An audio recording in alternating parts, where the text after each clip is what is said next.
E aí, pessoal do YouTube, sejam bem-vindos a mais um vídeo nesse canalesco Enxadrez, que hoje prepara o teu coração, que a Sinkfield Cup está em brasas, pegando fogo 1000 graus. Vou trazer o confronto entre Fabiano Caruana e o Firuza. Lembrando, os jogadores estão numa verdadeira guerra nesse torneio para tentar ganhar rate na feed, porque uma das vagas para os candidatos vem justamente pelo maior rating. Então, por isso, eles estão arriscando tanto desse jeito. Como vocês viram a partida do Caruana com as Leisou, foi uma verdadeira peleia. Eles arriscam e quem petisca somos nós, né? A gente que tá petiscando porque só sai peleia. E hoje eu vou trazer Caruana contra a Firuza, que foi uma verdadeira guerra. Te segura na cadeira, prepara a pipoca e vamos à luta, que o xadrez sempre será agora.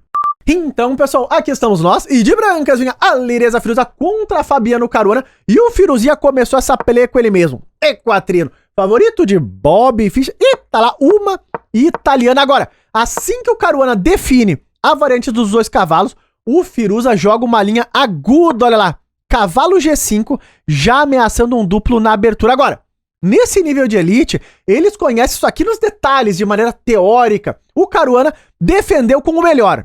D5, corta a diagonal do bispo e depois da tomada ele joga cavalo A5 expulsando o bispeto. O Firuza joga a linha do cheque, C6, toma, retoma e bispo D3. E observa essa posição, é uma posição que é desbalanceada, um peão isolado, uma coluna B semi-aberta e a ideia do bispo D3 é que contra H6 o Firuza quer jogar cavalo E4. Agora, nesse momento o Caruana quer expulsar o cavalo daqui, então ele jogou uma forma diferente, ele jogou cavalo D5. Toca o cavalo e o Firuza falou, não saio, mas de jeito nenhum, não frocha o garrão. Jogou H4, agora o Caruana dá mais um totó no bispo, e olha o que o Firuza jogou. É guerra. Pô, isso aqui é guerra terrível, ele passou a dama pra H5, tu não pode tomar o cavalo, senão tu perde a torre, e mais do que isso, ele ameaça mate em um lance com dama toma F7. Agora, claro, o Caruana ele defendeu, jogou dama F6, além de defender, ele cria uma ameaça também, que é cavalo F4, e quando a tua dama volta, aí sim tu perde o cavalo em G5, porque tu sai do tema da cravada. O Firuza tirou o cavalo de maneira antecipada, tocando a dama em E6, e agora B3, volta pra ideia do desenvolvimento, passar esse flanco da dama que não saiu nada ainda, posição super confusa. G6 jogou o Caruana, expulsando a dama E2, e agora o Caruana joga um lance de máquina aqui, lance fino, mas ao mesmo tempo, um lance que é um pouco arriscado quando a gente olha à primeira vista, que foi F5. Porque eles põem um pouco mais o flanco do rei dele, mas tira esse cavalo do centro aí das brancas. Bom, cavalo C3 foi jogado, segue o desenvolvimento, agora bispo B2, roque é normal, e o Firuza precisa tirar esse cavalo por algum lugar. Por onde? O cavalo tem que ir pro canto, olha lá. A ideia do Firuza é passar esse cavalo pra C4. E aqui o Caruana entra na confusão mesmo, ele joga, pá, E4, e agora o Firuza, ele joga o lance bispo C4. Ele podia tentar a ideia de bispo A6, as máquinas gostam dos dois lances, mas aqui o Caruana pega o par de bispo e isso tem um dilema. Porque agora, se cavalo a C4 tá vindo o bispo A6, é nessa cravada um pouco incômoda, então o Firuza tomou de dama, e agora a torre B8, e nesse momento, tá claríssimo, o Caruana começa a apontar todas as peças dele, pois pro flanco da dama. Por quê? O Firuza já jogou H4 e dá a entender que ele não vai rocar curto. E sim, o Firuza jogou um lance. É de quem tem coragem, hein? Roquetones ele fez aqui. Esse é de quem tem coragem. Não há dúvidas. Manda o rei pro flanco da dama com toda a artilharia do Caruana apontando pra cá. E o Caruana foi pro jogo. Torre B4, dama E2 e A5 e sim. A ideia é essa mesmo que tu pensou. O Caruana quer jogar A4. Mas, Rafael, não faz sentido. Porque essa casa tá muito bem vigiada, não tá não?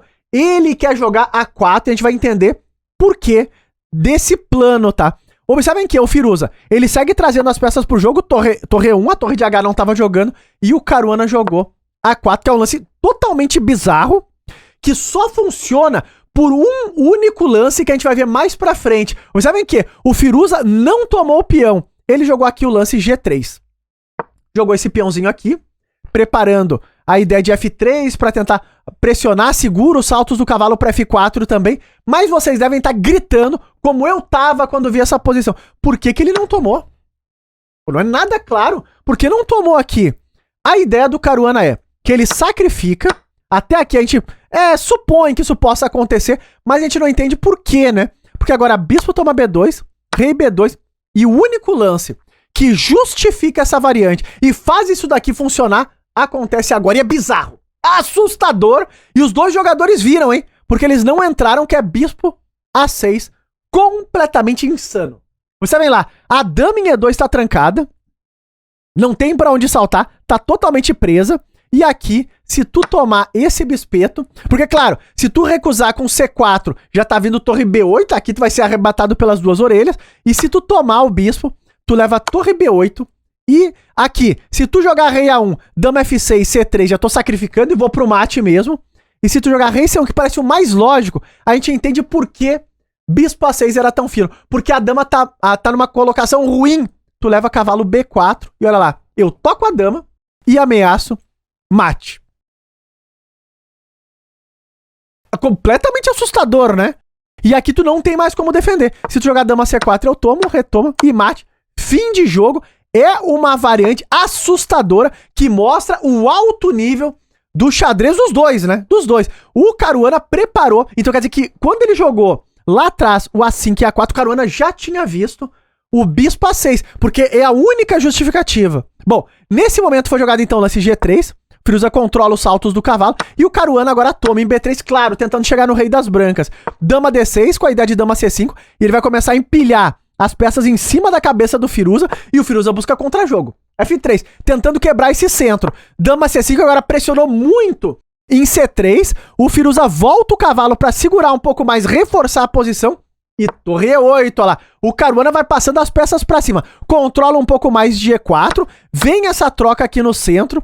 E agora o lance bispo A3. Rafael, eu não posso acreditar que o Caruana levou esse duplo. Levou, mas era tudo calculado nos mínimos detalhes. Porque o Caruana tem compensação aqui por essa qualidade, olha lá. Qual a ideia do Caruana? Ele joga dama 5 e depois da troca, observa essa posição. O rei das brancas tá muito mal aqui. Tá trancado. É uma posição terrível, o rei não tem espaço, embora as pretas estejam com qualidade a menos. As máquinas dão leve vantagem para as pretas aqui, mesmo com essa qualidade. Agora, observa que não é uma posição fácil.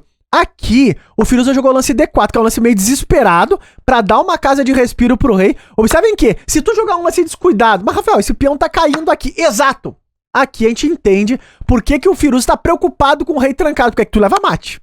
Completamente inacreditável. O rei tá trancado. Então é uma posição muito perigosa. Por isso, ele jogou o lance D4 para dar um respiro pro rei. E o Caruana falou não. Segue trancado aí o quanto tempo puder. Agora, o Firuza tenta melhorar um pouco das defesas do rei dele. Passa o rei para B2. Não é um lance que ele faz com muita felicidade. H5 jogou o Caruana e agora ele prepara um golpe tático para tentar recuperar a qualidade. E a posição é tão difícil de jogar que o Firuza aqui ele resolve devolver a qualidade. Ele não vai defender de maneira direta o lance bispo G4, como a gente vai ver. Ele passou o cavalo para 3 para defender a todo custo essa coluna. Pode ter a ideia do cavalo C4 também. O Caruana jogou o lance bispo G4, tentando recuperar.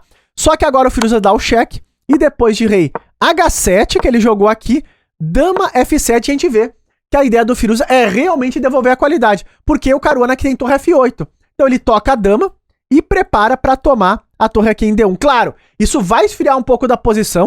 O Firuza jogou dama E7, agora o Caruana recuperou a qualidade. Só que aqui o Caruana joga um lance muito fino, que é torre F2. E é um momento muito importante da partida, porque esse lance, ao mesmo tempo, ele é provocativo. Porque ele tá provocando o lance cavalo E4, que toca a torre e ameaça entrar em G5, que parece que as brancas estão ganhas aqui. O Firuza, ele tinha pouco tempo no relógio, o Caruana também. O Firuza, ele entrou nisso, tá? Ele jogou o lance cavalo E4. Observe que ele gastou um certo tempo no relógio. Segundo a avaliação das máquinas, o fino mesmo era cavalo C4. Só que o Firuza não resistiu esse lance que parece que as brancas estão ganhas. Não fosse uma bomba que o Caruana já tinha planejado aqui, que certeza o Firuza furou. Torre F2, brilhante, terrível.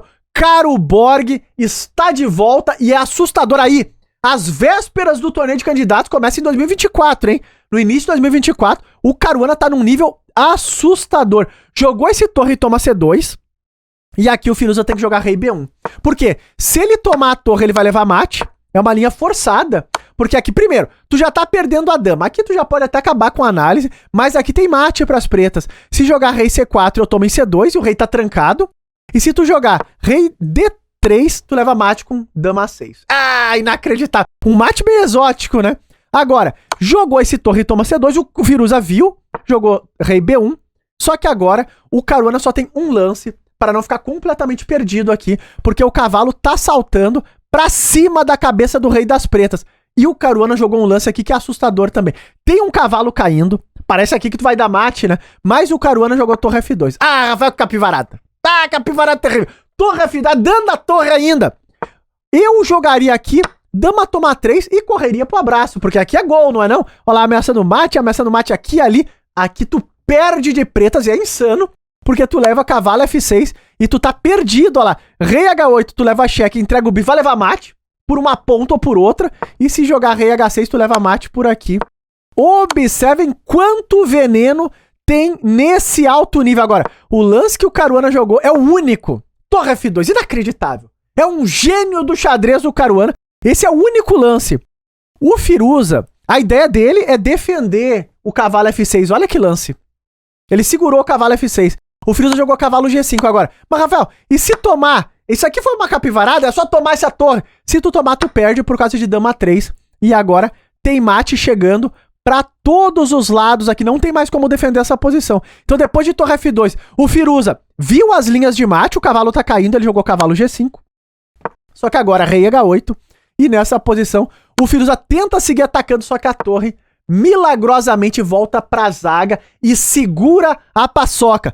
Tocou a dama, depois que a dama sai pra G6, tá ameaçando agora mate, então tu não tem tempo de tomar o cavalo. E aqui é outro momento marcante, porque o Caruana só tem um lance aqui de novo. É uma posição super tática, mas ele entende que esse é um momento posicional e ele joga esse lance que eu julgo que é muito difícil. Eu já tava aqui editando o vídeo quando eu ouvi: ah, dama F5, muito difícil o lance, hein? Era o único lance pro Caruana não levar mate. Ah, streamer capivara. Ele joga dama F5, defendendo os temas de mate, e depois da troca, esse final é ganho pras pretas. Acredite quem quiser, o Caruana tá ganho nessa posição. O peão tá passado, a 2 da promoção, ele tá de olho em D4, o cavalo tá fora de jogo. Do ponto de vista posicional, as brancas estão perdidas aqui. O Firuza jogou o lance torre 1, cai o peão de D4, que já leva aquela dúvida de por que ele não jogou cavalo C2, né? Pra segurar o peão. O problema desse lance é que tu tá levando E2. E o peão passado tem alma, vida e é terrível. Porque agora, se tu jogar o lance torre E1, tu leva a torre F1 e aqui tu tá perdido. Tu não pode trocar se eu não tô promovendo. E se tu tentar trazer o rei, eu tomo. Se tomar aqui, perde a torre. Se tomar ali, eu provo. Já era. Cai a paçoca toda. Então, depois dessa troca, o Firuza tentou o lance torre E1. Vem atrás do peão, só que cai o peão de D4. Tentou trazer o cavalo pro jogo. E o Caruana seguiu apertando com o lance bispo C3. Toca a torre, toca por ali. Ele tentou cavalo por E3 buscando o contra-jogo. E levou torre toma G5. E aqui ele tá perdidão. O Firuza abandonou essa partida. Mais uma partida que o Caruana quebra a elite do xadrez. Agora, calma lá, Rafael. Mas por que abandonou? Aqui tá claríssimo. Porque agora, se tu tomar aqui, eu tomo lá. E esse final, uma peça a mais pras pretas e um peão pela peça. Não tem nenhuma compensação. As brancas aqui estão perdidas. Fim de jogo. E tá no ar a precisão assustadora de Karuborg, a máquina humana terrível, que fez aqui 92.2 de precisão. Claro, uma partida que o Firuza também arriscou bastante. Ele tá tentando ganhar rate pra entrar no Candidatos, mas o negócio complicou pro lado de Firo-Firo. O Caruana mandou 2 lances brilhantes. O primeiro assustador, torre toma C2, que o Firuza provavelmente furou. E o segundo, mais assustador ainda, torre F2, porque é um lance de defesa ao mesmo tempo, segurando o contra-ataque das brancas. Caruana tá de volta. E se tu gostou da análise, não esquece daquele likezão aí embaixo. E até os próximos vídeos.